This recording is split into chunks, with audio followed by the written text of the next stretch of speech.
Welcome to Beyond the Blueprint, the podcast where we explore growth, resilience, and lessons that shape our journeys. I'm Barry, and I'm here with my brother Timoni. Together we dive into honest conversations about life, success, and everything in between. This is a space for relatable insights, practical advice, and stories that help you carve your own path. So let's look beyond the blueprint. Ready? Perfect. Welcome back to another episode of Beyond the Blueprint podcast.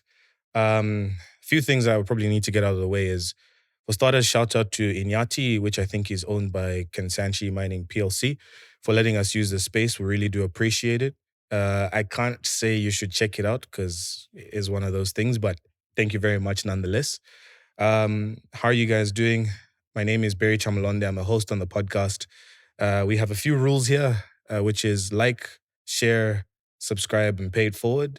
For those of you that are watching for the first time, welcome. For those of you that are returning, welcome back. Timweni, how are you doing? I'm great. I'm just surprised you didn't call them the 4 golden rules. You just said we got a couple of rules here. Because I keep messing up. Like I keep saying 3 and then I count 4 and it's like... Okay, well, those are the 4 golden rules for those who don't know. It's not 4. We've determined that. But personally, I'm good. It's a lovely Sunday afternoon. And, woke up healthy, woke up with good energy, so I can't complain. As per usual, work's good, gym's good, and all the other things going on in our lives are great. So I'm really happy. This is the part where you ask me how I'm doing, mate. Damn, I missed it. It's not the first time, but yeah. Okay, well, how are you doing, Barry? I am good, thank you. Well, technically, I think you said you're good when you started. I did, right? Yeah. Okay. In any case, I'm good, thank you very much. Yeah, work's good, gym's good, woke up healthy. Very thankful for everything that's going on. So today we have a very interesting guest. I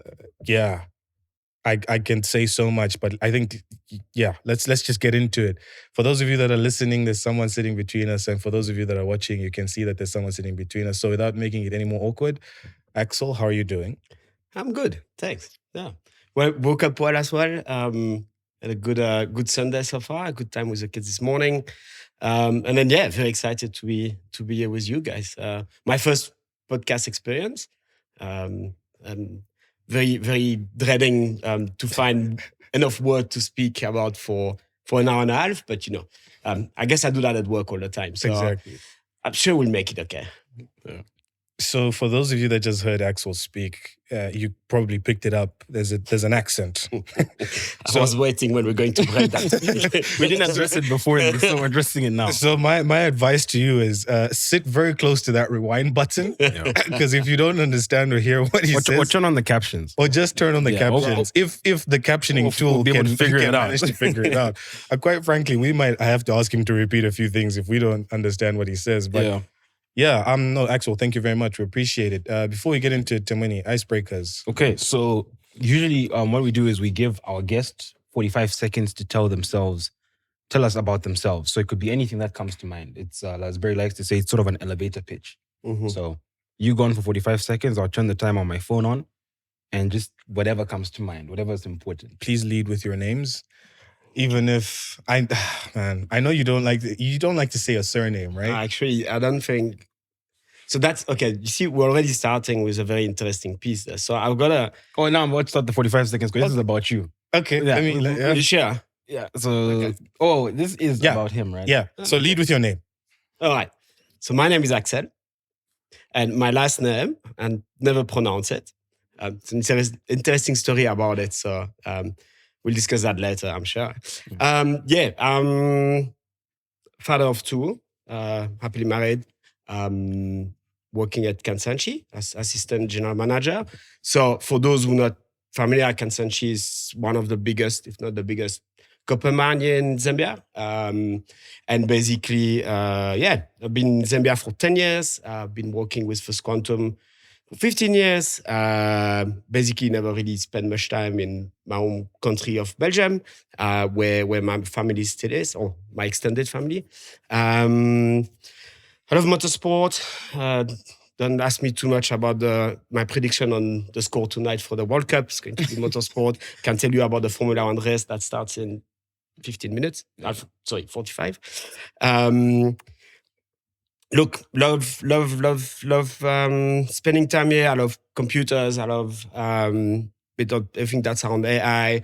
Really love my job, really get involved, talking to people about it. And yeah, I think that's very, very high level elevator pitch. What's about me? At least gives a bit of me to talk about, I guess. Nice.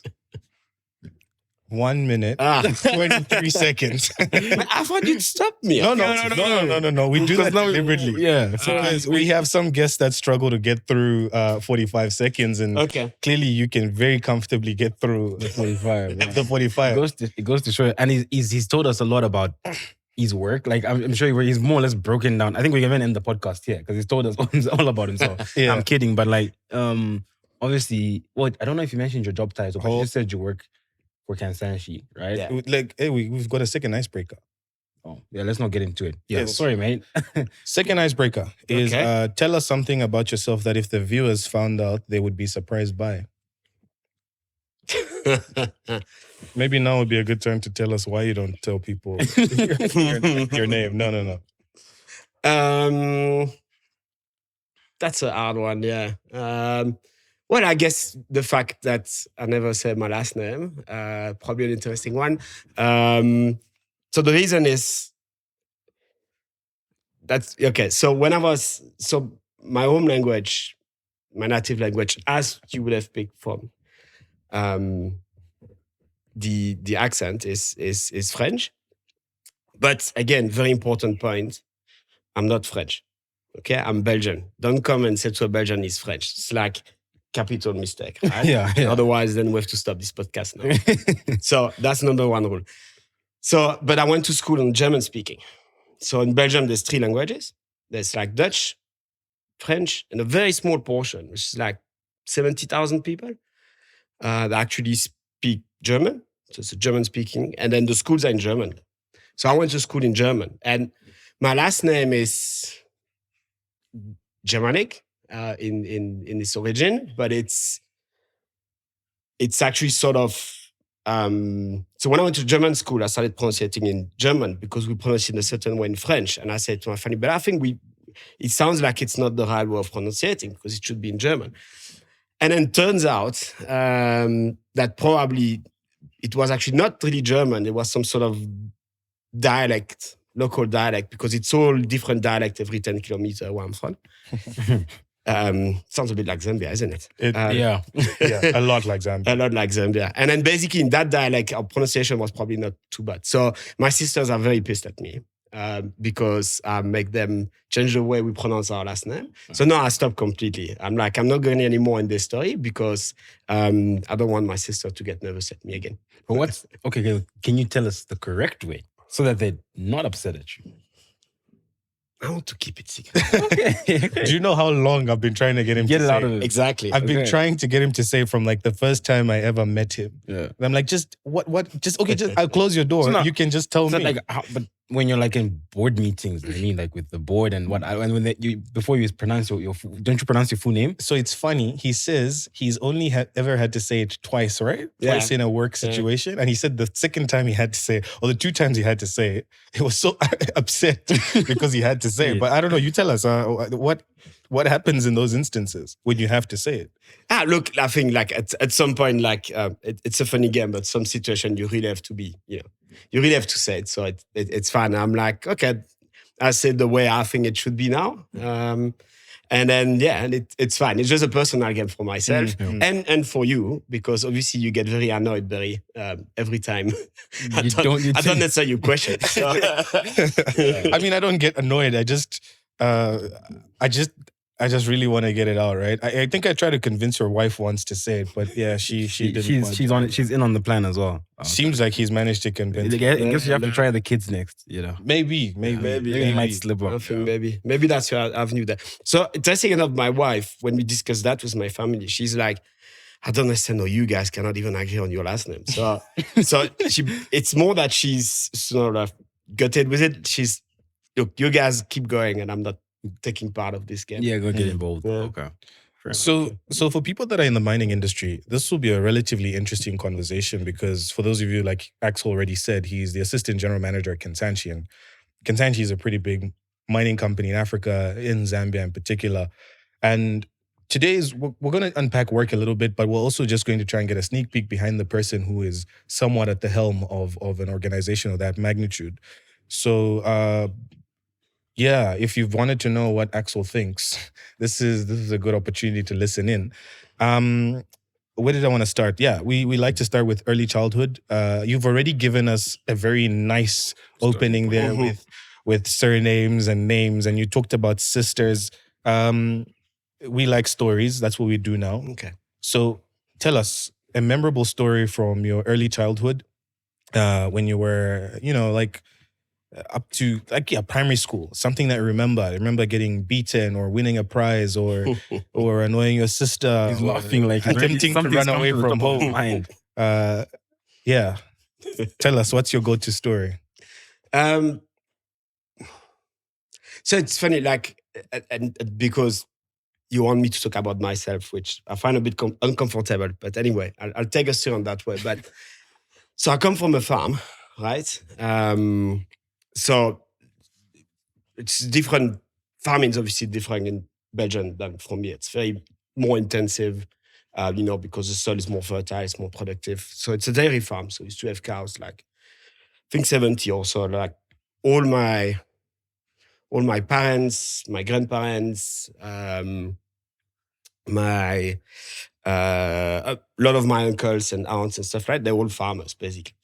And dairy farmers. So started then, obviously, when you go in a farm, you have to go and work at the farm. Even when you're a kid, come with dad and then off you go and let's go and milk the cow and stuff like that. So you had a fair bit of work to be done, to go and basically look after the farm and milk the cows and go on the tractor and sort of learn to start driving at 8 years old or something like that, and so forth. And my dad obviously every farmer that would want for me to do what I want in life, but he's keen also if I'm interested in the farm and things like that. So he comes and asks me to go and be in the farm and get interest and stuff like that. The problem what I did is very often I would then because I love to read as a kid. So I would just basically go to the farm, wake up and then go with my book and then start working. And after 10 minutes, I just go and hide in a corner and basically read my reading. book. In the farm, in the stable this. They could not get me off of my books in my childhood. So that's quite an interesting one. I think on that story on that side. And the opposite is when I didn't have to go to the farm and then I had to go and stayed, in the house with my sisters. Yeah, maybe sometimes, we would be fighting a bit. It's normal. And I don't think they've got a good memory of that, but yeah, I'm much better now. So your sisters, are they younger or older than you? No, I'm the oldest one. And then how many? So I've got two. I've got one that's 2 years younger. Yep. And one that's 5 years. Okay. 5 years younger. Cool. Okay, all right. Yeah. So you got two younger siblings. Your firstborn. By the way, we have that in common. I'm a deputy parent as well, and it's not an easy one. But I think I'm already smelling some, how life likes to preempt things, right? So Axel, and I'm gonna call you out because here I'm the one in control. I'm the one in control. You see all the siblings. Yeah. I'm the one that's in control. Axel is he's finicky with the detail. So whenever we have meetings, right, and something's on the screen, he points out the things that nobody's probably looking at, right? But I think what that is about is because when you're reading, you become very analytical. Your brain becomes one of those places where you can envision what's going on in the book, especially if it's fiction. So I would like to believe he's been sharpening that skill for a very long time. So when he sees things, he probably can see it in 5D if that's a real thing. Whereas we probably just sit there and see it in 2D. And I'm like, how the hell is he even, calculating that or thinking about that, right? Yeah. And I quite frankly admire you for that when we sit in meetings and we have those discussions. But it sounds to me like it was an interesting childhood. I didn't know that you have a farming background at all. I'm very curious to see whether you're the black sheep, and because you decided to go the engineering route and run away from farming. But what did the family life look like when you were a little bit older? Like let's talk about, because I can't remember. Are you a metallurgist? You're starting with hard questions there. Oh, okay. So I think I'm a geological engineer. Okay. Which is one thing that's quite interesting in the way I went and study is that formation of mine. It's that education, higher education. So I've got a master in geological engineering, and it's basically you do a bit of everything, but you sort of never specialize. Yeah. Mm-hmm. So if you compare to, I'm not too sure about Zambia, but if you compare like South Africa, you know what to do a master. You have one topic, you do one thesis for your master and then a few courses, right? So you're almost like specializing already, and you not keep expanding and sort of keep growing what you're doing.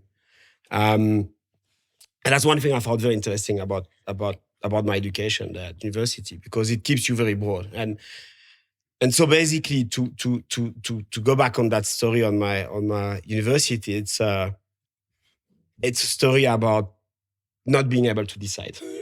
Okay. And that's a theme that's going to come back as we discuss. But which I got much better at now. But it was quite interesting because like I'm sort of 18 and then finished school, and like your mom and dad tells you, you probably should go to university, it's important. Plus back in the days, like parents my generation, they were just sending their kids to university was sort of the default like social progression, which is not true anymore in Western Europe, because there's probably too many people going to university at this stage, and basically don't find a job afterwards. But back in the days, you would sort of say that, well, the last generation were like, you have to go to university to keep that social progression, right?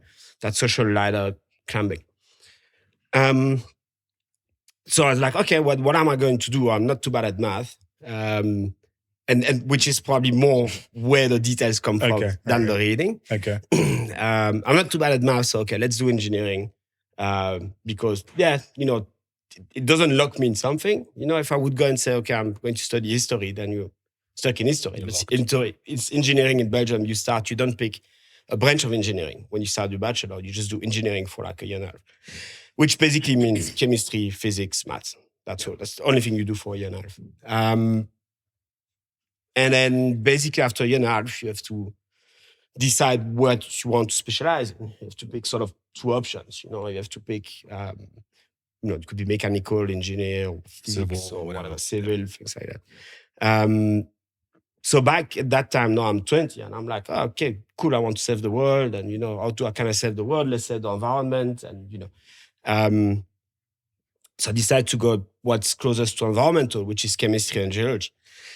Now I do chemistry and geology, and then after a year, then you have to choose your principal one, your major one, and sort of commit into further on that one. Within a year and a half, I realized if you go into environment, like people are forced to pay for environmental stuff, So generally you probably won't get the best salary. Yeah. Sort of, Yeah. So I was like, okay, well, I'll go into geology and stuff because I found it a bit more interesting on that side. So I went towards geology, and then that became that geological engineering degree on my master, which is basically, so it's like how to build a dam, how to dig a tunnel, stability of walls, managing an aquifer, mineral processing, recycling, and a bit of mining and stuff like that. So, and then when you have to do your master thesis, you have to pick one sort of topic, right? Which obviously you try to attach to any of sort of those studies branches. Yeah, exactly. And then that's where I started on neural processing, because I was like, okay, that sounds quite cool and stuff in the mind. It's actually quite funny and looks okay. So I want to do that. And back in the days, I could not speak English. Like I obviously read English Okay, are you laughing because I still cannot speak English? No, yeah, No, I'm it's because you're like I couldn't speak English at all. Like, And so I think where you're coming from is if you couldn't speak English at 20, like how have you managed to learn? because now I think you're you very speak, fluent and affluent now. you speak pretty well. Look, I had a bit, started like probably in secondary school having a bit of English, a bit university. You understand enough to get yourself going, but my first meeting I went to in English, like I couldn't understand any single thing of what was happening, right? Especially technical details and stuff like that. Obviously conversational, where's the room and where's the bar, that's fine. But where's the bar? Well, as a student, don't come and tell me. No. Just where's the bar? But anyway, so I said like, okay, I want to go in an English-speaking country where there's mining. I don't want to be in Europe. I want to be like further away. And that's how I ended up in Zambia. So it was my first time in Zambia, 2009. Yeah. Very good question. You said out of Europe, or was it out of you wanted to go to a mining company out of Europe? Yeah. And that speaks English. Yeah. Why English? Because I want to take the opportunity to keep learning and improving my English, right? Because otherwise you end up, I could have gone to the Congo, for example, but then speaking French and then you keep speaking French. I wanted to expand, my footprint and so forth. And that's how I started in Kansanshi in 2009. Okay. First time, 6 weeks here. Which was cool, very interesting. And then I'm back here. So because you came back in 24. So it was a bit of a long-winded way, but sort of that closing the loop thing, start as an intern and then come back as an assistant general manager. I find it sort of cool, like. No, 100%. Not sort of. It is extremely cool. We would all wish for the same, isn't it? Beyond the blueprint moment. Yeah. Life, you can start as an intern. Is all I'm going to say. And work your way up to becoming an assistant general manager. And I know a lot of people probably feel like, no, but then I don't have this and I don't have that. But like, look, that ceiling's probably in your mind. So don't allow yourself to build a ceiling in your mind. Yeah. Okay. So talking about languages, because I know this, you speak French. Mm-hmm. Your wife speaks German. Mm-hmm. And your kids probably speak 3 languages. Mm-hmm. But mainly English. Mainly English. Right? Yeah. So how do you guys live at home? Like you speak to the kid in French and your wife speaks German and they respond in different languages, but everyone sort of communicates in English? Yeah. Oh, okay. It's so actually I should get you at my dinner table once and then you can sort of see that. I mean, for us it's become sort of normal. But I can't believe it must be a bit weird when you look at it from the outside. So basically, like we wanted, we think language is important as parents. Education, like it's like a really important topic for us, and and we think that if you got that opportunity of speaking your home language, and using that, and having different home languages, because my wife is German. You should probably grab that and just keep working on it. So what we decided is like, when I speak to the kids, I speak to them only in French. And when she speaks to the kids, she only speaks in German. To be interesting, claim the joke there. So we actually only speak to each other in English, my wife and myself. Now you're going to ask me, why do you speak to each other in English, right? Well, it's the only language that we both have enough vocabulary to be able to argue. Without them understanding. Exactly. Like imagine if arguing in German and I struggle to answer, Then my wife wins every argument. So now at least, it levels the playing field. Can she speak French? Yeah, so that's where that becomes interesting because I learned German at school, like I mentioned. That's my second language before English. And then she also learned a bit of French at school. She worked a bit in Mauritania and stuff like that. So she actually learned that way. So if she speaks with her parents, I can understand like 50% or something because when you speak with your family, you have your slang, you have your jargon, as we call it. Yeah, exactly. And vice versa. If I speak with my family and we tend to speak fast, you might have noticed that, and loud. Maybe. You're laughing, so you've noticed. We basically tend to.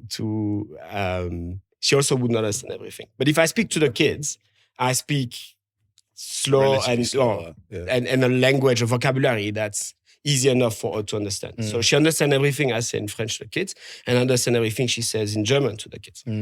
Which means there's never sort of a duplication, replication, what did she say, translate, I just say that to them. So indeed, you go to the dinner table and then I would be talking French to my son and then my son would answer back to me in French and then my wife would then say something to him in German and then she would actually point to his sister and speak to his sister in English, and then his sister would answer me back in French, and then I talk back to my wife in English. And it just flows naturally from one language to the other. That would be so confusing sitting at that table. I'd be like, I just want the soul. It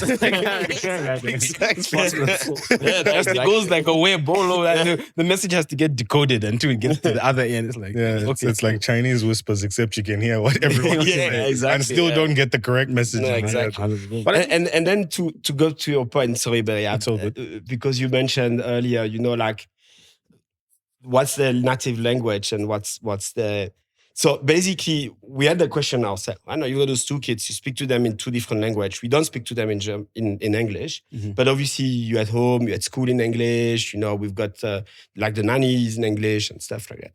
So you want to, what's their native language, right? Like you could ask the question, what's going to be their native language? Yeah. And what I always sort of use as a marker is to see what language they speak to each other. Because they both have the ability to speak in 3 languages.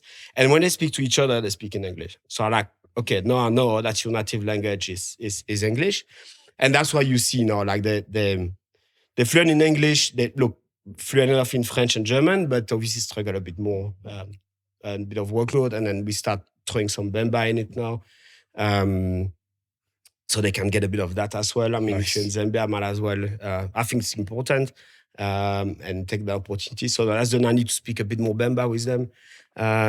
It's more or less what it looks like. Sounds interesting. Sounds crazy interesting. What's funny for me is, I like the intentional route you've taken to teach them these languages, because I'll speak for myself. Obviously, my main language or my first language is English.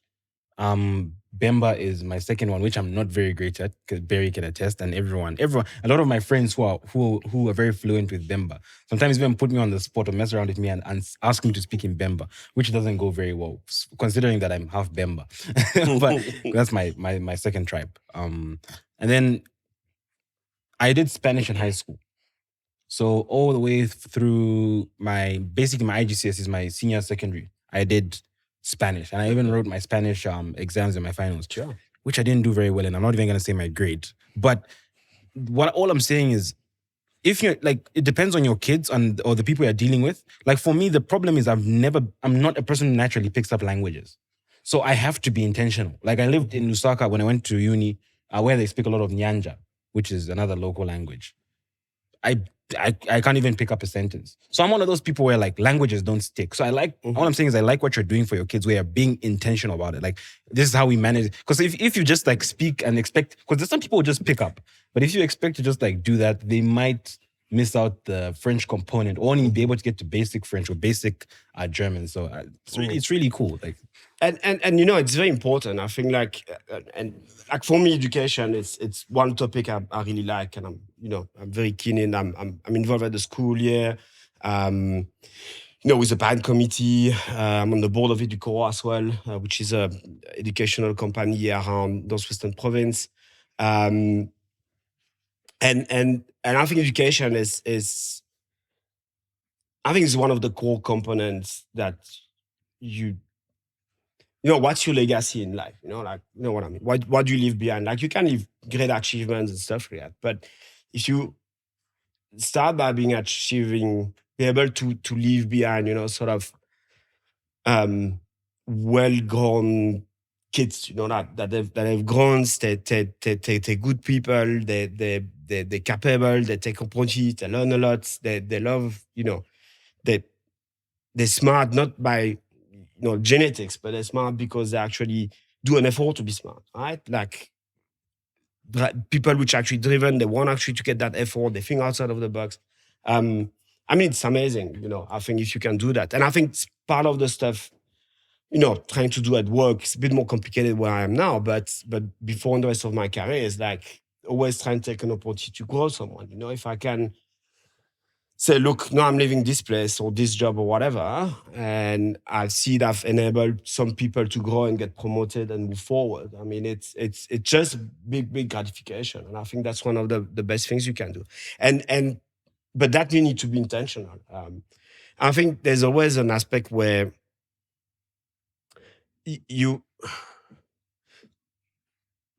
you're smart, you might sometimes, just rely on the fact of being smart. But and then, like you might get praise your kids. Oh, you're so smart, oh, you're so intelligent, or or you're naturally talented at this. That talent is good, right? But successful people, it's like the best golfer, well, maybe not the best golfer because I don't follow golf, but F1 driver maybe? the best F1 driver, like you cannot look, it's not my favorite, but it's someone that probably revolutionized the sport, like a Michael Schumacher, right? Lewis Hamilton. Yeah, but I want to mention Schumacher because he was the first one to be like that. Okay, and Schumacher was probably one of the first driver that he's naturally talented, right? He's a strong, pure talent, in terms of driving a car. But he's also the first one that came and had the discipline of training, the discipline of health and diet, the discipline of hours and hours and hours being put outside of the Grand Prix to actually go in a simulator, to go on race track like at Fiorano, I think that's the one for Ferrari, and continually grind that, spending the effort to get involved with his team. How do you work with the team? The intentional actually of building the team around him or not around him, because I think that was wrong way there, but sort of that core team they had back in the days at Ferrari, they sort of build all of that and build all of them together. And it was not his victory, it was a team victory, but they were very, very conscious about building that culture, And again, that goes back to the effort. So I think the talent can be there. And don't get me wrong, Lewis Hamilton, for example, like a big fan of him as well, but well, more than Schumacher, but he's also that. But Schumacher was the first one to do that, and that's why he's been so successful until sort of Hamilton titles. But that's why he was so successful at that time, I think, because he's been able to push that. And ultimately, I think that's the same thing when you talk about education. It's with your kids, right? It's like I never commend my kids on. I never said to my kid, "Hey, you're smart, well done," because it's not well done. I think honestly, my kid is smart, and I'm not saying that it's of the three language, but I think it's smart. But it's like, okay, well done, there you've put effort. Yep. He's playing golf now, for example, and then we've got this competition, and we had one yesterday. It was the first time he's actually concentrated the way I would love him to concentrate at golf. I'm not asking him to be the best at swinging the club and the biggest distance of the drive or whatever the technical term is. but if at least you put the effort of concentrating and make sure you try your best there, then it's good. That's what I want to see from that. And I think that's for me, that's something that's very important as you grow, and that's why we're focusing on that, and that's why we're intentional with the language and what we do with school and do with the kids, because you want to have them and move them and to actually be able to achieve and succeed, right? So there's something that I'm thinking about. It was the same. I watched a short documentary on my phone about Tiger Woods. So when you look at the sports of golf, the sport. Yeah. Before that, it was like it would be relatively big, chunky guys with a cigarette in their mouth, in their hand, just getting the bigger drivers and hitting as far as they could, and and then Tiger Woods steps onto the scene, and what he did really differently from the traditional golfer at the time was he was actually strong, and he was training, and he was driving balls extremely far, right? And do you know that there's golf courses that had to change the difficulty of the course just because of how Tiger Woods used to play? Are you Right? lying? But Wow. I think he revolutionized that word. That word, which I can't. We know the word. But yeah, we got you. he did that. It's Axel. He's rubbing off. On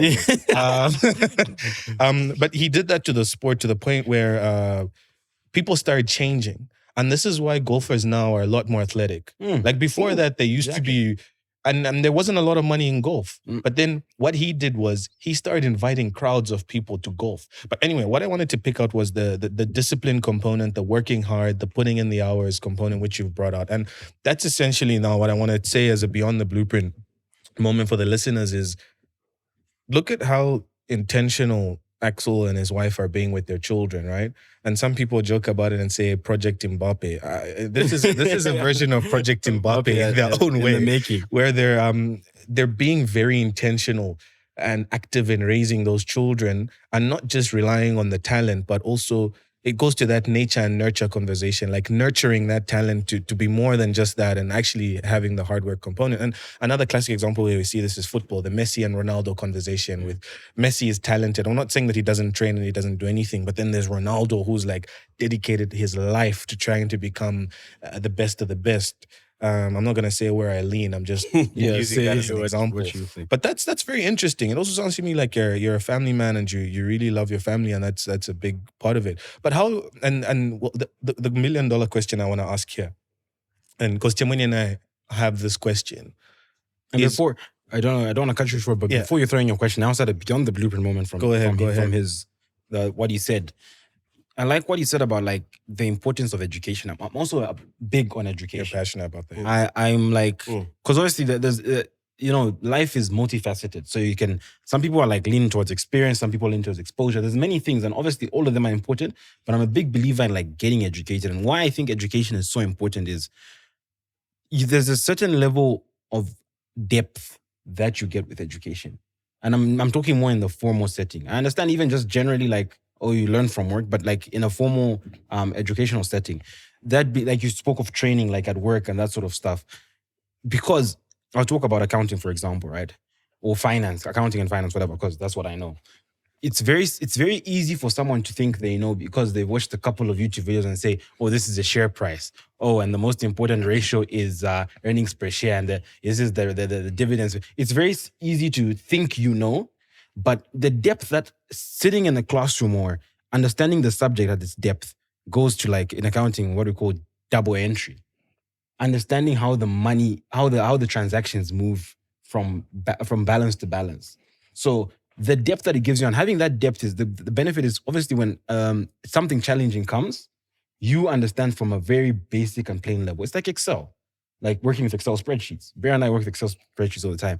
It's when it's been set up to use, you can think you know it until something breaks.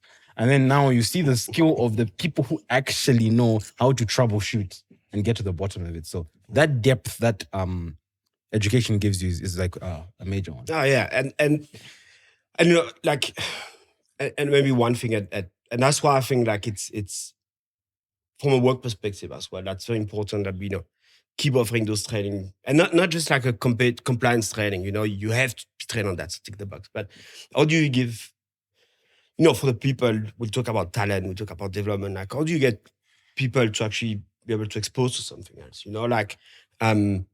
Create those opportunities to find a different, way of doing it. Yeah, for doing it, be thrown in a different project. Okay, now you're going in charge of this. Trying to get different sort of development training, things like that, learning other stuff. Like what we're doing at the moment, like there's a lot of things we do, which is quite exciting. With something I like really also about where I work. And for example, we're doing all that proficiency framework sort of thing, right? So basically we assessing the guys, the artisan, not for saying like, hey, you bad, you fired, but for sort of, hey, those are gaps, and then let's go and let's fill those gaps. Plug them. Let's work on this. Like Friday, I was with the graduation of what we call leading team. So that's a program where we decided we take all our supervisors and we're going to give them like sort of leadership training, but overnight high performance team, listen to people and so forth, and I make a point to go to those things because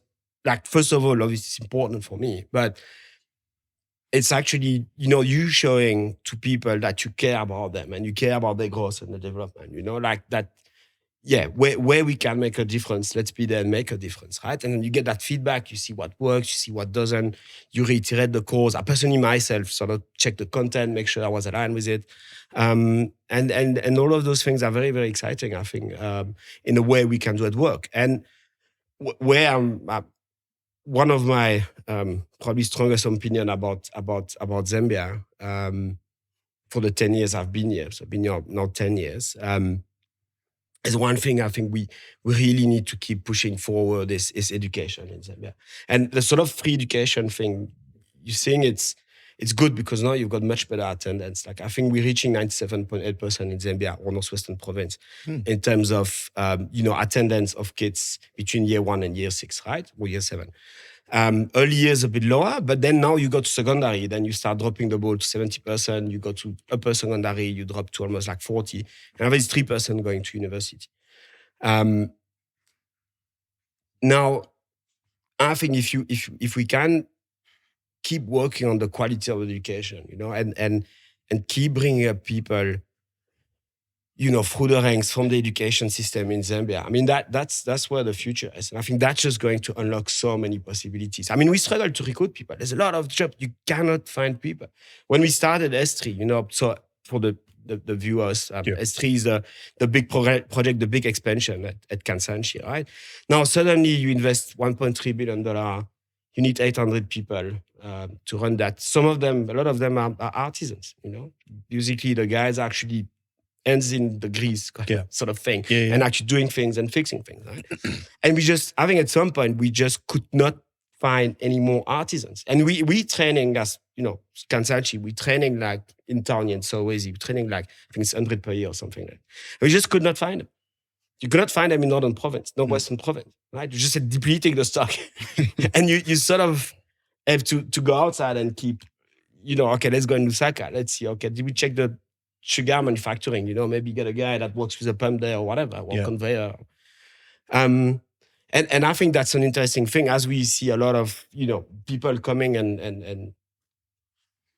and building more mines and building more businesses. I think recently, there's a new big starch plant that's opening up and all those solar panels plant that pop up and things like that. It's like, where do you find the skills in the people, right? Where do you find the quality skills of people in Zambia? It's going to be quite interesting challenge, I think, for the future, And the free education is good, but I think now how do we keep moving that needle on secondary and tertiary, And how do you get...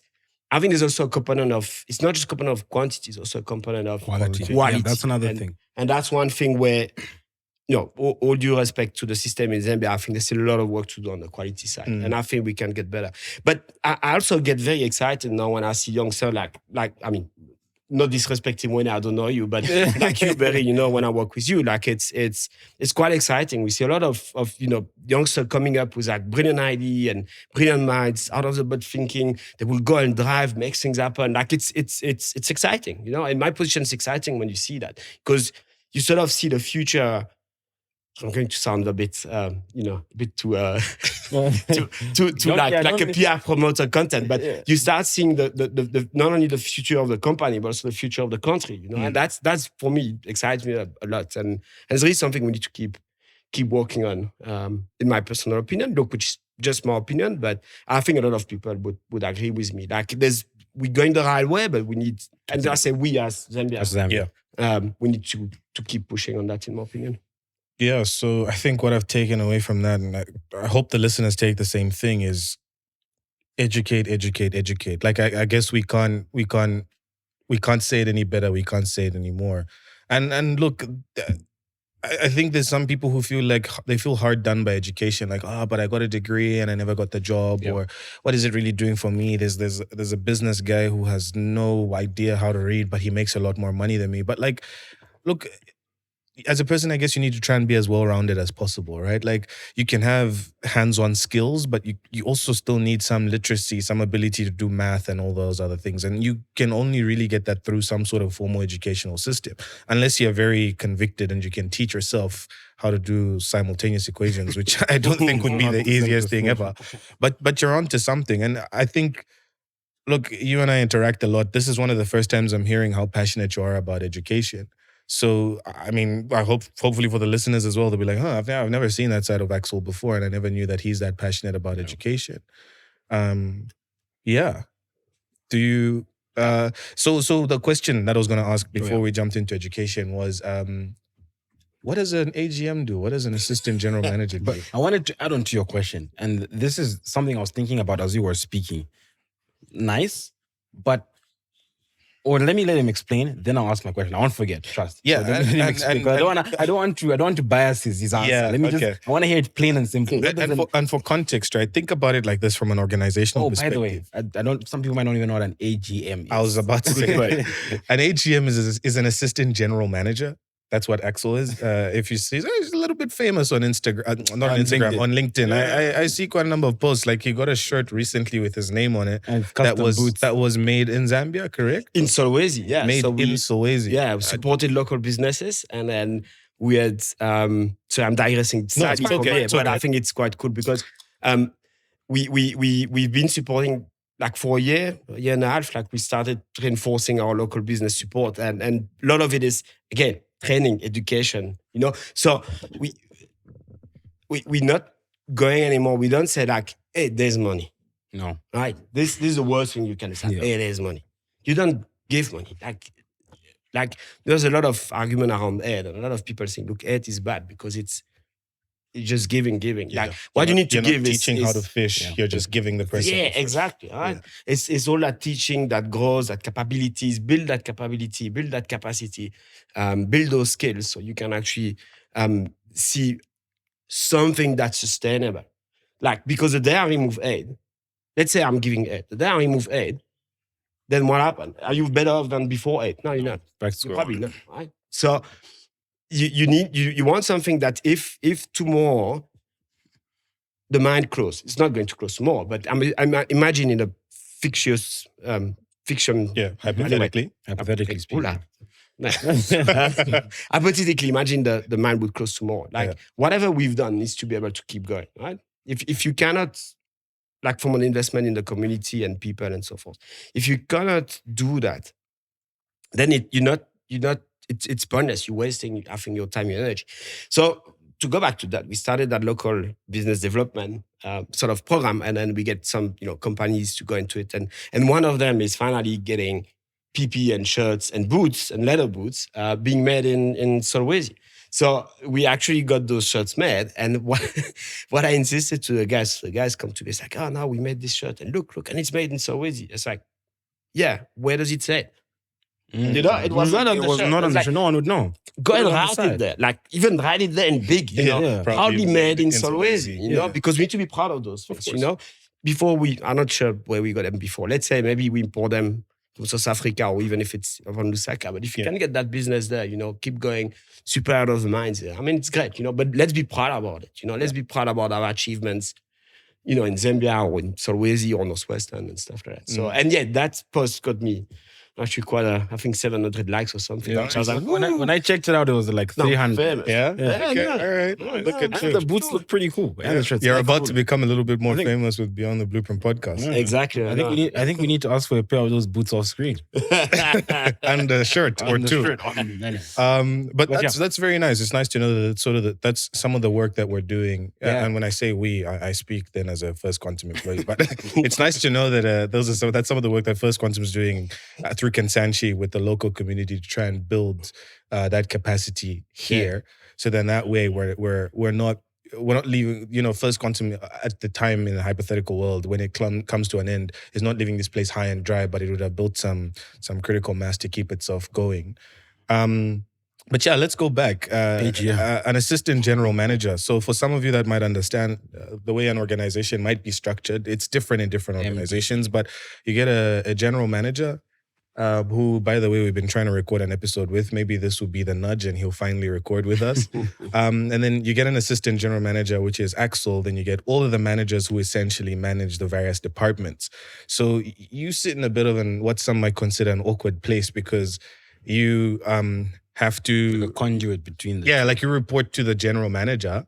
And then you got the other managers. And I know that it's nuanced depending on the organization, but what does an AGM do? Like, if you're a finance manager, you manage finances. If you're a mining manager, you manage the mining section. Yeah. But if you're a general manager... I manage the general assistants. Yes, and then if you're an assistant general manager, who are you managing? It's like that. You remember that if you watch The Office, right? I've never watched it. Oh man. I've seen it. Okay. So The Office. So the British one is very British, but then the US one is a bit more. I think it's probably as good or even a bit better, but it's a bit more easy for more audiences, right? Okay. And there's that guy that I cannot remember his name. Like anyway, and he reports to the sort of general manager, and he wants to become the assistant general manager. And he's trying to actually, hey, no, if I'm doing this now, can I become assistant general manager? And then finally get it. And then he actually doesn't really get it because he becomes assistant to the general manager. And then he's going around and like, I'm the new assistant general manager. And then the GM takes assistant to the general manager. There's a whole sort of back and funny forth piece. So let's just, are you the assistant? Yeah, maybe we don't know. On paper is assistant general manager, which is interesting because it's a very long job title, right? No, part of my job, I have to be on camera, you know what is going, right? Okay. I have to be on camera and, like open like a ceremony or something or whatever. So you need to shorten that name because it's very hard to put, on ZNBC, you need to keep it short. Now, some media, when they shorten it, the way of shortening assistant would be ASST. Yes. Some media do shorten it ASS. Oh man! There's a capsule somewhere in some of the media archive of Zambia, which is like general manager. As general manager. So we've got a good joke going now. With said finance manager is basically there's two types of GM. There's good general manager and as general manager. And as general manager. That's so and we still haven't answered the question. It's quite amazing. No, we haven't. We can actually navigate around it. Sounds like you're trying to get my last name. No, I'm not trying to get your last name. What is your last name? Maybe, I don't know. Almost. Put something in the water so that he can... Maybe, has it kicked in yet? Not yet. Just give him a moment. Cool. Hopefully he's going to say it. So an assistant general manager. So I actually went to the school at year one where my son is, and then I had to basically, it's like, what does your parent do there, sort of thing. So you have to come and explain what you do. So I said the same thing. So I started with the kid, and I said like, that, I was thinking, okay, what do I explain that? So I said like, okay, my job, talking to 6-year-olds. Yes. Yeah. My job is to help people make decisions. Now you haven't any clue what that means. So we're going to watch a nice video with big trucks. And the kids were happy with the big trucks. But yeah, ended up with I think, I don't know, it's a hard one. Like it's, I think you sort of try to, it's a lot of influence in that job. Like you don't have a lot of sort of direct ownership of some functions because you're a very competent manager underneath you, and they also sort of report to the GM as well. So you don't have that sort of lot of ownership directly up, but you're basically learning a lot about the job of being a GM, which I think is a good way we do that because I'm learning so much about domains which are not my domain. Like I'm good at, sort of metallurgy, process plant, geology, bit of finance, stuff like that. But now I'm actually learning about topics which I would not have done before, like social,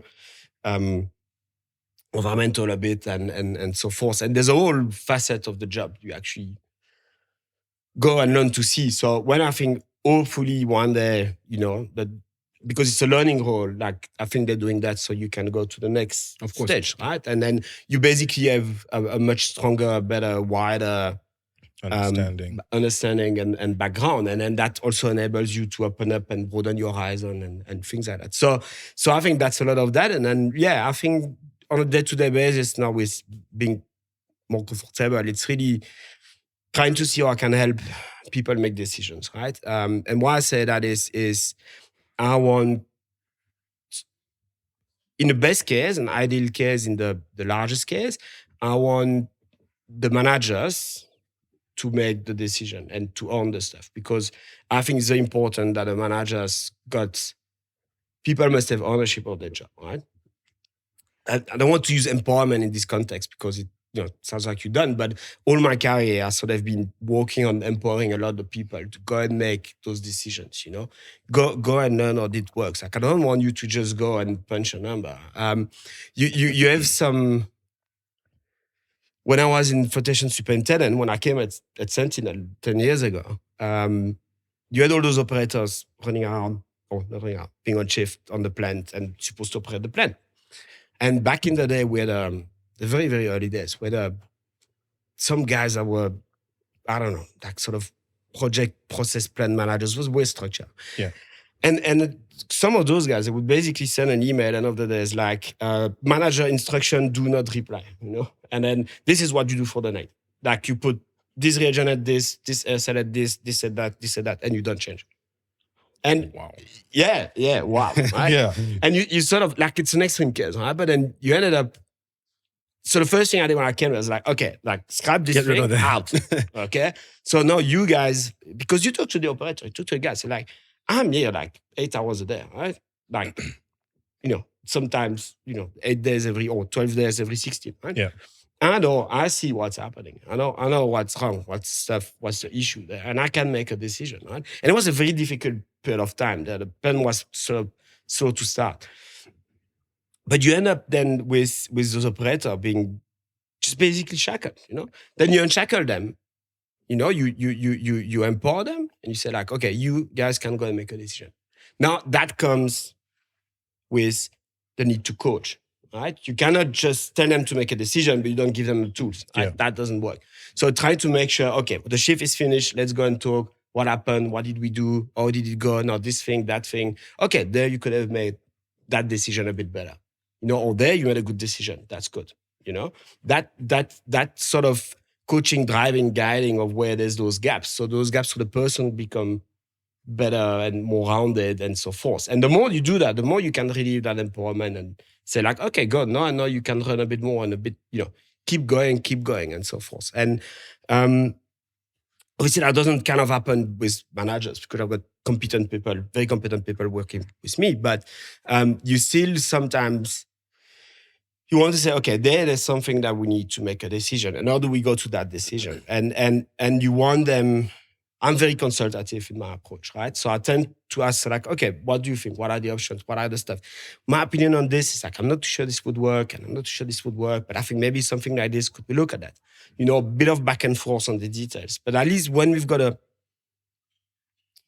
larger picture with more and sufficient enough data, then actually the decision sort of becomes much more natural to make, and then the guys can make it. Sometimes I do have to make a decision, which is important. So some people, you actually have to make a decision on some things, and you say, look, we just go on this. Like now we have to do that, right? Yeah. Because that's for the bigger picture or the larger thing of the business, you have to take that decision. But if you don't have that environment where people can basically go and push the limits of themselves and so forth, you end up in a situation where, again, like you're going backwards. You want people to let them go, and obviously having very competent people makes it very easy. But ultimately, that's sort of direction, and then explaining what's the vision. What does good look like? And a lot of people will understand what good look like, but in their domain. But how does it go as a company? What's the direction of the company that we want to go? I talk a lot often about sort of ownership of people, make sure people have the ownership at all levels, ownership coming with accountability, having accountability at all levels. A lot of, have the standards that you accept. You know, like if you accept mediocrity, you know, like, you know, if you see me like not, you know, accepting mediocrity, then you're going to be like, well, I'm also going to do a mediocre job, and then, you know, I can leave an hour earlier and record one more podcast, you know. No, I'm joking. Yeah. But you know what I mean. Like, I get you. and leaving an hour earlier, you know, like that's not even an important thing. Like, Yeah. and the thing is, if you keep your standard and you don't accept the standard to go down, and you make sure people keep doing that, then you're a very sort of self-sustaining team. And ultimately, if the result comes end of the day, then it's good, right? And if the result don't come, it's okay.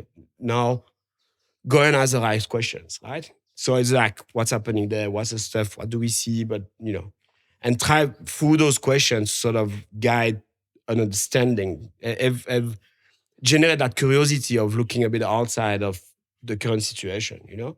You want that curiosity of going out somewhere. Okay, well, if we look at that, you know, if we look a bit of outside of this thing, if that's a problem, can we think this problem differently? Can we do something completely different there? You know, and sort of having those questions, those consultations, those discussions, I think you start building sort of A system. a system on understanding what the future would look like and what the things you can look at and the thing you can probe. And then you test and you say, oh, okay, this thing we found A, but actually A doesn't work. So, okay, scrap it. Now let's try B. Oh, B is working, you know, and that's good.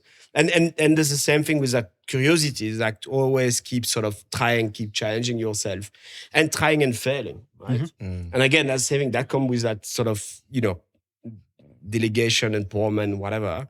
Like, you will fail sometimes. You will have mistakes. You will try something and it doesn't work, but it's worse if you don't try. You know, you can, if you don't try, you're actually failing.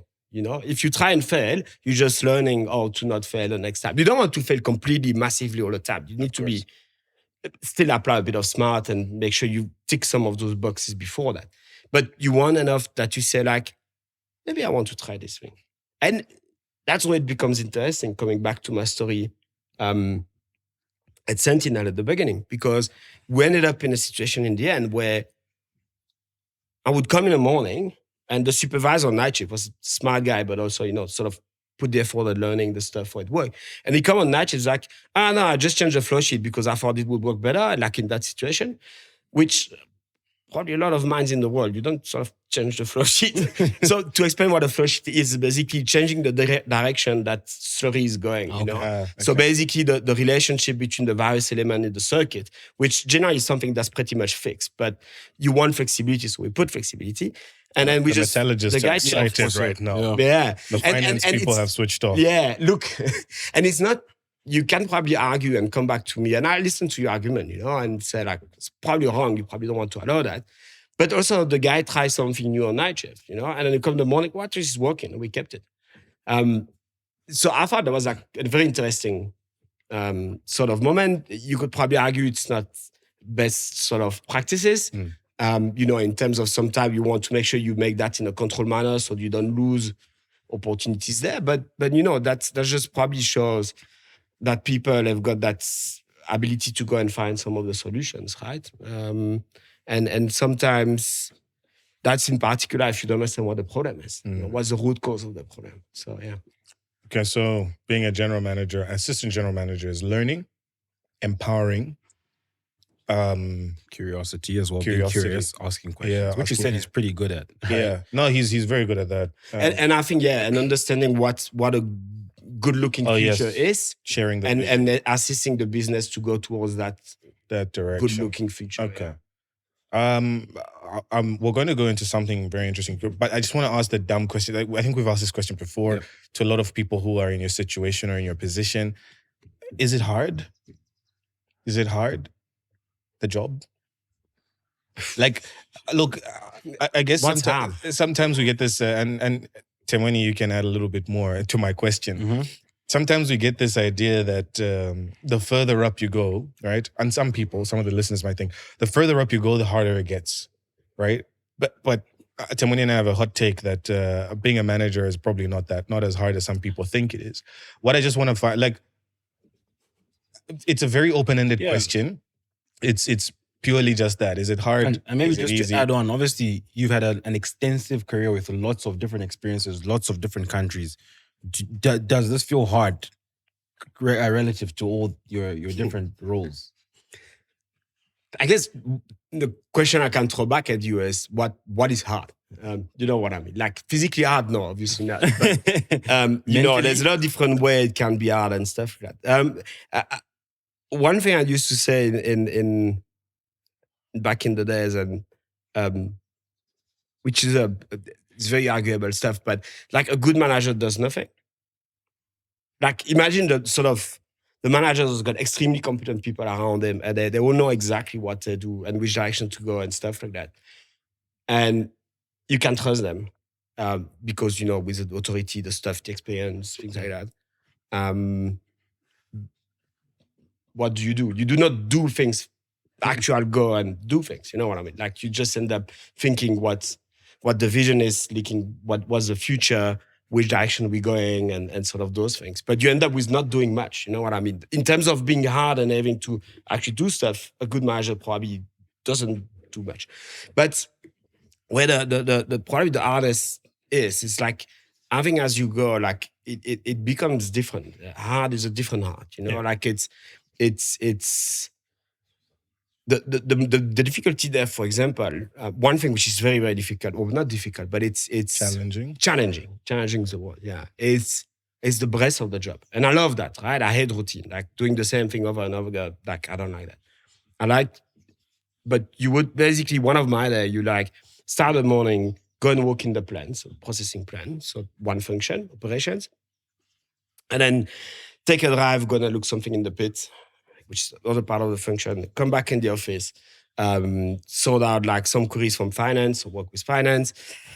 I hope Barry's not the one giving you Queries problems. from finance. It's this guy. Yeah, okay. Yeah, we know the guy. You see when I see him coming through the door, I'm like, again, you know. Problems. And then you've got your general management meeting where you look at what you did yesterday and then how it goes. And then let's say you got an hour meeting on social, and then you jump on environmental, and then I'm going and opening like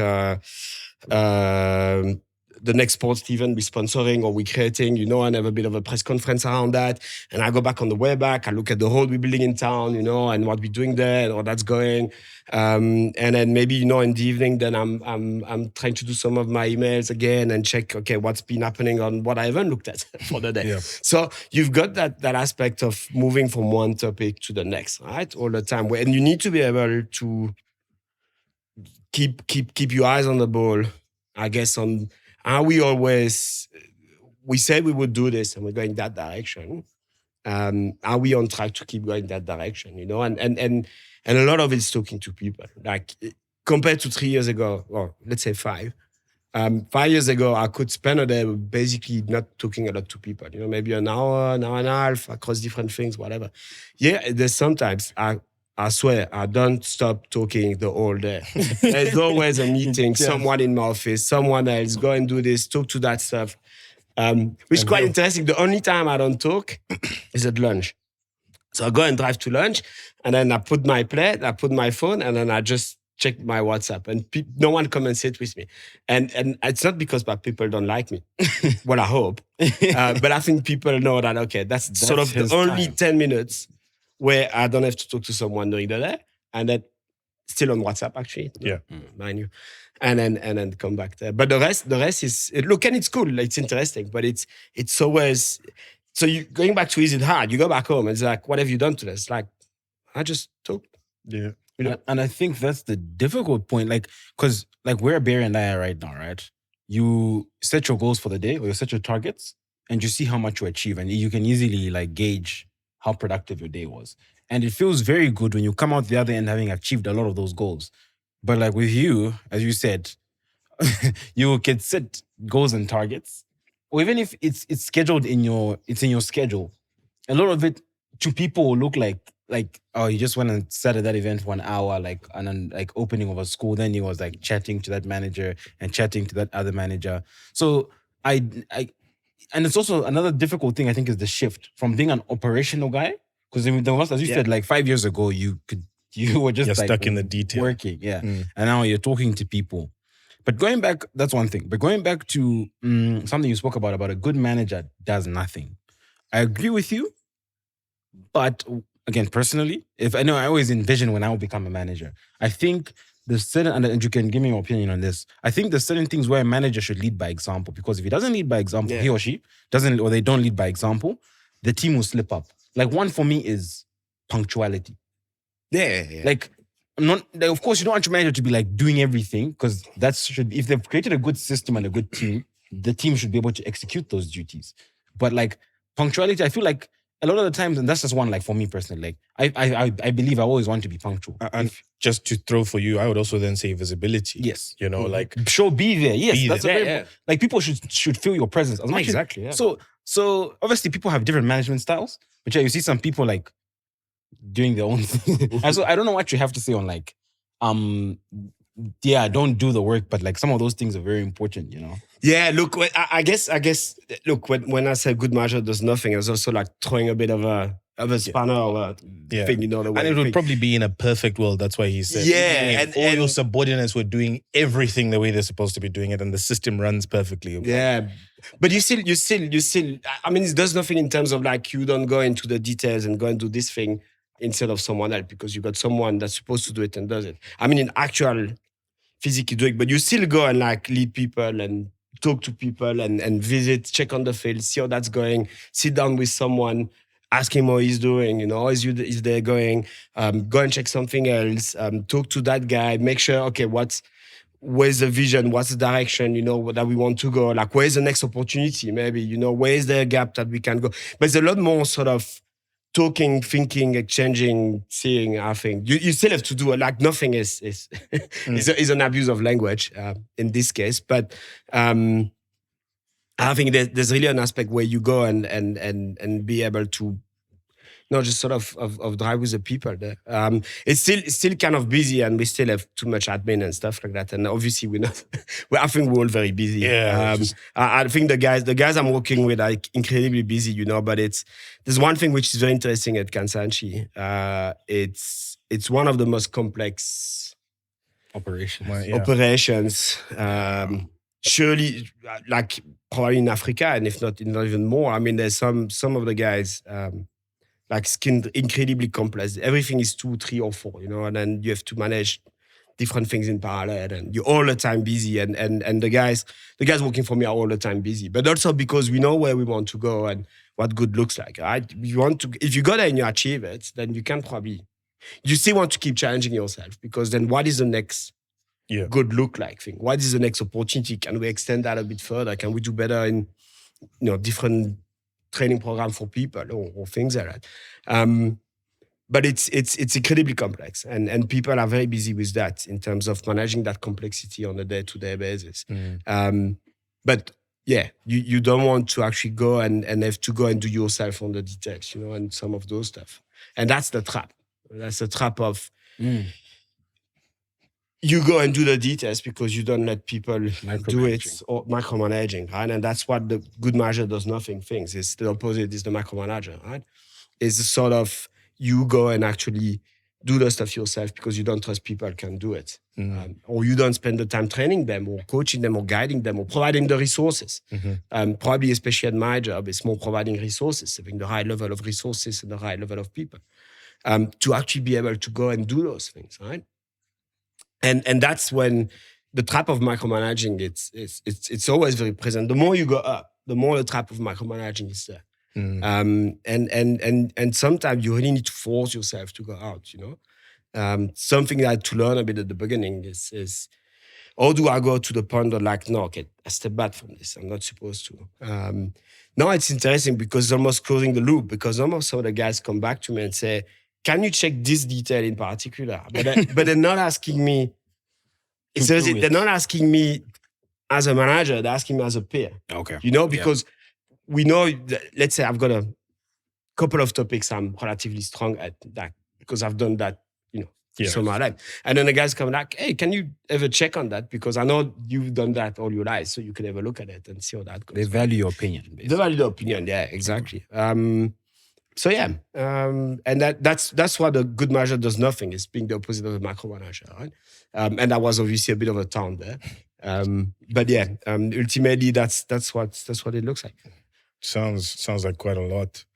Pulling away from the professional a little bit, what stuff are you navigating like in your life at the moment? So I know you're navigating raising a family with 2 beautiful children, you know, obviously being an ass manager. And, Good but what other stuff are you navigating? Like, are you trying to learn any new skills away from being a manager or your day job, or trying to prepare for retirement? I'm not trying to kick you out quickly or anything like that. But I deliberately asked this question because you say you have no life outside work. And that's not to say you don't have work-life balance, because of course you're focused on raising your family. But what other things are there for you, Axel? Then an attachment to that, I think it would be if, like, I'm assuming there's also been things you've been thinking about. Like, what other things do you think about, you know, that you would want to break down, maybe talk about with us? Yeah. Yeah, so that the comment of no life outside of work, you know, it was a reflection sometimes where you end up. So I've got a good friend, for example, that he comes here. It's always like, let's say maybe once every 2 months, every 5 months, something like that. And then we catch up and go, let's have a beer, you know, let's have a chat, and then we talk and blah blah, and then we'll talk 10 minutes of not work, and I will just talk about work. Do you know what I mean? Like, you just even when you don't do work, when you socialize on work. Yeah. We've got a guy I always joke at, in charge of our excavators here in Kansanshi, and I see him like, you know, once a month maybe or something at in a social context. And he comes, how are you, blah, blah, blah. And he's like, you know, Axel, I don't want to talk about work, but. And then he goes on for 2 hours talking about and he doesn't stop. Yes. But and I don't stop, obviously, as well. But it has become like a bit of a gimmick between us, because it's you know, you go in and you got people which are so passionate around here. I mean, and yourself is passionate, you know, and like the passion of the people we're working with, it's like incredible. It's like just having that passion, just like the engine and the motor of what we're doing, right? And that passion then translates into, like, it's always there. Not that you sort of...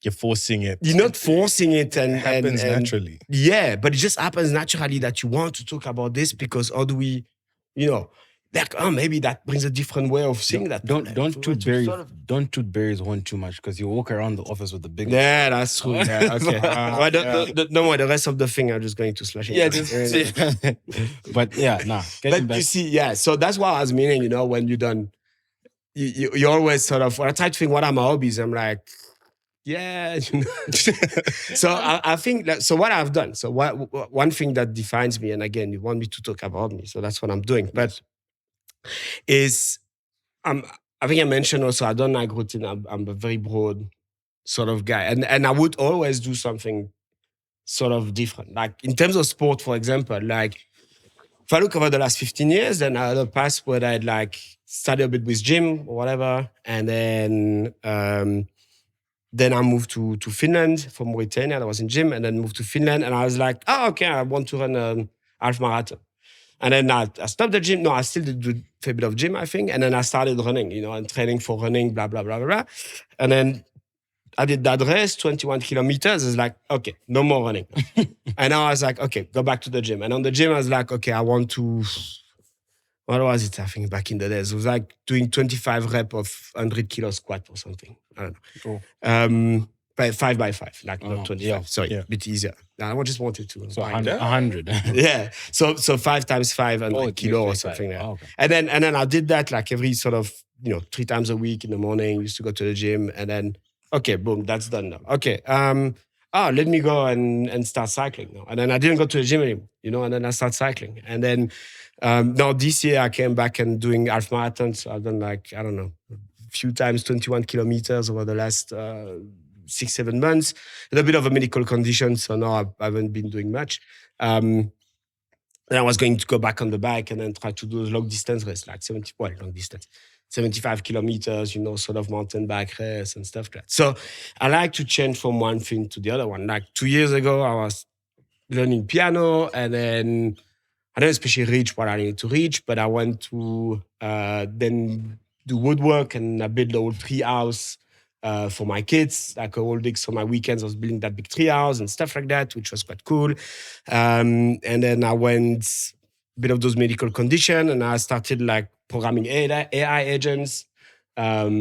Not very successful again because I don't go to the details on it, but it's sort of one thing, then another one thing, then the next thing, and it's cool, and bit of reading as well and stuff like that. So, and I think that's why I was thinking like cannot really say I've got a hobby. Like, the education of the kids is an important one, and that's a lot we're doing around it now. And you said, but outside of that, I think it's probably what we're doing. What I've been doing at the moment, navigating. You sound like Barry and I. We're the same. It's funny because on my way over here, we were driving because I was driving behind them, and for some reason I don't know, we went past some guys on bikes. I think you saw them messing around on the road. I don't know if you saw. Yeah, I did see that. And I was like, when are we gonna get back? Well, me, but I know even he's also been talking about it because we're the same. We'll go gym, then we'll do some running, then we'll do some football, then we'll do some frisbee, and then we'll switch. Because I'm thinking about cycling. High rocks as well. By the way, Axel's in the group, and I haven't seen him come for one session. I've done one, and then I know where this is going. And then, and then when I saw some injuries, I'm like, nah, that's fine. At the moment, I'm going to keep it quiet, and then I had my own injury, and then I'm like, no, okay, I'm probably a bit quiet. I'm a bit of sport at the moment, but I'm going back. Yeah, but you were saying, that I think it's something about us. I think it's the reason we started the podcast. Our lives just felt a bit like kind of boring. We might as well try this. Let's see where this goes. And then I also recently came across what's very interesting. Is I came across a law, the one I was telling you about. Do you know what's an example of a law? Like Murphy's Law. Like Murphy's Law, for example, which is the one where it says if you think something bad will happen, it's probably gonna happen. It's probably gonna happen. Something like that. So that's an example. So the one I saw is one that said, you think you know everything about a task, or a task seems easy until you start to actually know more about it. So even like and that's what's always interesting about jumping into these things. Like one of the things we've been talking about is starting to play paddle. Paddle, right? Yeah.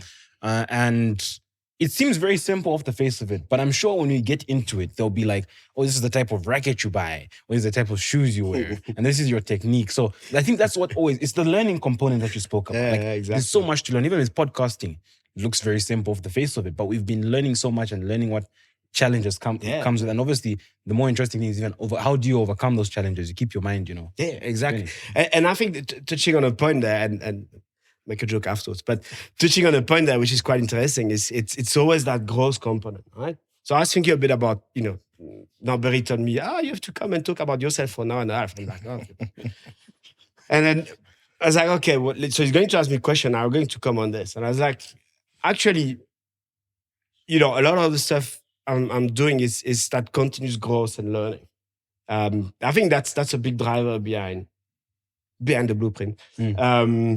Sorry to steal your gimmick. No, it's all good. But basically, it's a big driver there. It's like continuous growth and stuff of learning something different, seeing something different.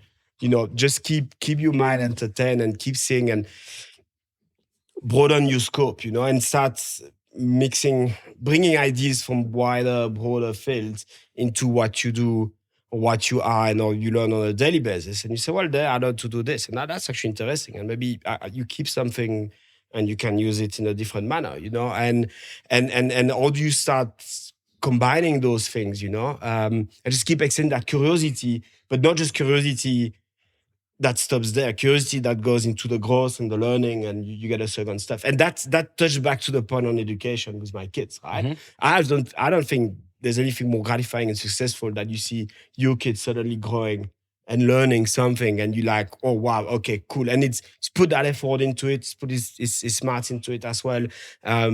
It's nurture and nature on it, and then basically comes and learn to grow that skill and be able to do that thing and move forward. And I think that extremely gratifying.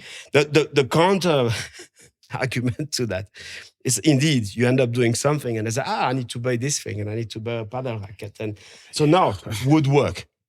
That thing. So I built that tree house. It was long. Like, people were laughing at me that you will never finish it. And I did finish it, and look, it's sturdy. That thing's going to last for 50 years. Probably could have done one that lasts for 10 and be happy with that, because the kids won't be kids in 50 years. So true. Could have kids that differently. Your kids can have it. Maybe at least. Yeah. But then you end up saying, okay, I should buy that tool. And then you buy that tool. And then, I actually need this thing. It's like, not that right. Let me buy this thing. Oh, there's that guy selling that cutting table with a big saw. I don't remember what it's called. Okay, let's get this thing. But that saw work in that context. Should still get the reciprocating one, you know? And then you end up spending a lot of money at business warehouse. Yeah, exactly. Yeah, exactly. And now that workshop is there. So if ever you actually are back in Soweto and you need to do some woodwork, I've got a lot of things that we use only once that you can borrow. Great. Thank you very much. I don't know, do we need to construct anything for the podcast? We'll have to think about it. We'll think of something and we'll definitely come round. So as we wind down, what we like to close with is a story, of course. But this one's a bit different. This one's the what's your go-to story. So like I've got one involving a croc. I always say that, but I'm going to tell that story one day. Yep. What's your story? If you're sitting at the table and everybody, like, you know, you're in charge of the MC. I don't know, like you're sort of MCing at the table. Like this is the go-to story. When I was 25, I bought a car, and as soon as I drove out the gate, the engine blew up. Like, I don't know. Something crazy like that. Yeah, something funny, something interesting, something touching. It could even be an emotional story. You know, maybe when you learned something. What's that one? That's a good question. That's a good question. I don't know. I never thought about it that way. You've lived a long life. You've traveled to Are you saying I'm old now? No, because you gave yourself away when you said back in the day. You dug your own grave. Yeah, no.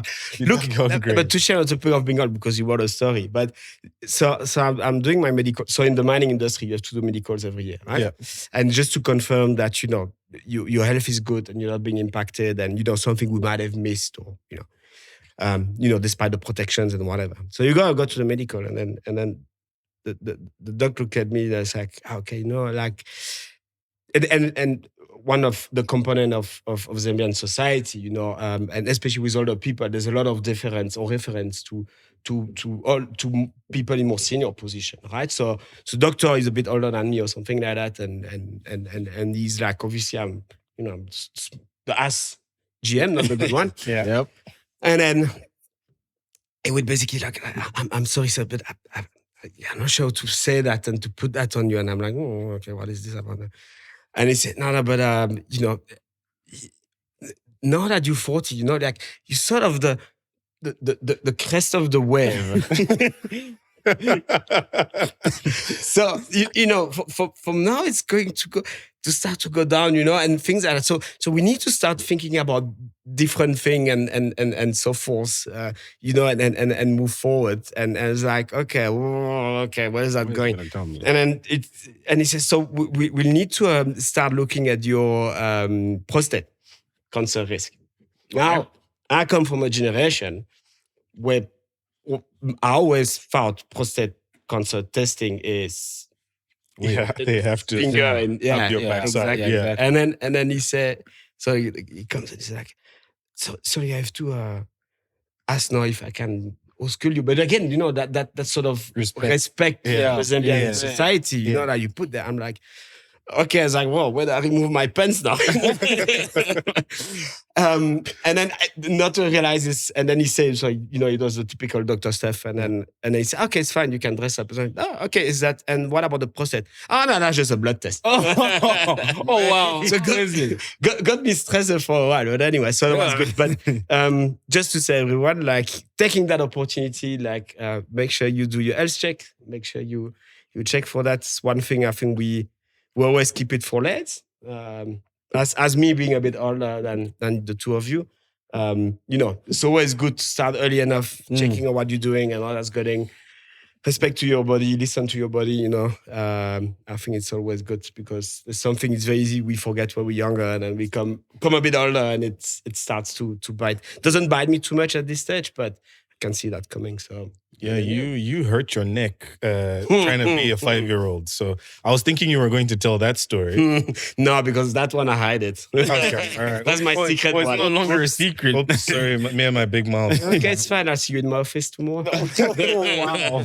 Guys, if I'm out of a job, I might be looking for a job soon. So. Well, when I see what you're doing with the podcast, I mean, just again, like he said, like, subscribe, share, and then at least you maybe you've got a fallback. There's a link to his CV in the description. Exactly. No, but anyway, no, thank you very much, Axel. We really appreciate you coming on. It's been nice to get an insight on who you are as a person. I think I've learned a lot about who you are from this conversation, and a lot of Kansanshi people who will listen to this, First Quantum people and people outside the organization will get to learn a bit more about you. Yeah, thank you very much. I really do appreciate it. Do you have any final things before it goes off? Again, thank you for coming on. And I think what's made me excited, or what I've loved about this conversation is, for someone who said, I don't know what I'm going to talk about, they've spoken extensively. I feel like this conversation could have gone on. Like, there's even stuff we haven't touched on. Not yet. But it was an amazing conversation. And yeah, just want to say thanks. Cool. Yeah. So you're a friend of the show, and hopefully in sometime in the future, we could come back and record another episode, and we can check in what's happened between then and now. What are the Maybe you can tell us his last name.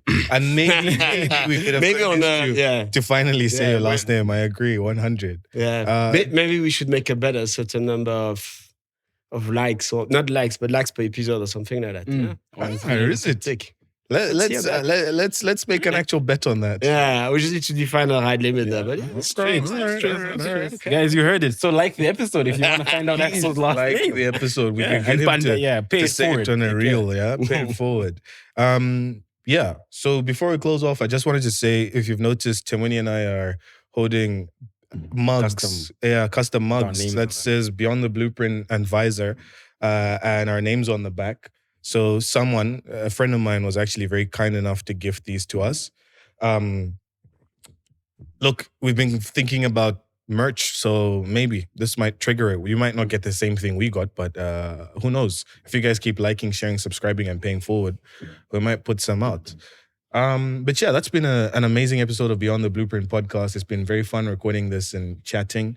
I don't have anything else. As we like to close off, and like we told you in the beginning, like, share, subscribe, pay it forward, and in everything that you do, think beyond the blueprint. Cheers. We'll catch you in the next one. Yeah. Thanks for inviting me, guys. It's been great. And I'll everyone have a good rest of the day. And maybe I'll come back next time. 100%. Cheers, guys. Thank you.